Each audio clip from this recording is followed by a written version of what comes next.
Ma voisine la sorcière. Les faits qui vont suivre m'ont été rapportés par une abonnée du Congo-Brazza. Voici son témoignage. L'histoire s'est déroulée au Congo-Brazza. À cette époque, j'avais 14 ans. Durant cette période, j'ai commencé à faire un rêve récurrent où je voyais une dame étrange recouverte d'un habit noir qui me fixait en émettant un rire diabolique. À mon réveil de ce rêve, j'étais paralysé et ne pouvais pas bouger pendant au moins 15 minutes. Ce rêve était récurrent. Je le faisais tous les soirs. J'en ai parlé à mes parents. Ces derniers m'ont dit que ça devait être le palu et que j'hallucinais. Ils m'ont acheté des médicaments, mais ça n'a rien changé. J'ai continué à faire ce rêve durant plusieurs mois. Un jour, avec ma mère, nous sommes allés dans une cellule de prière. Sur place, il y avait une dame qui a commencé à rentrer en transe. Cette dernière me pointa du doigt et me dit « Toi, tu as un problème, on te veut du mal ». Et là, elle se mit à raconter tout ce que je vivais par rapport aux rêves bizarres que je faisais.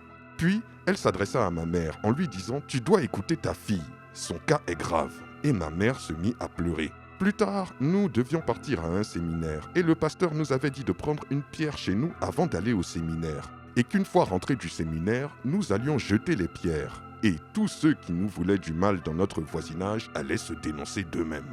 Nous avons suivi ces recommandations. À peine avait-on jeté la pierre en rentrant, qu'une de nos voisines, en sortant de chez elle, a commencé à crier. Elle est venue vers moi et m'a dit « Toi, tu es devenue forte aujourd'hui, hein? Tu oses m'attaquer.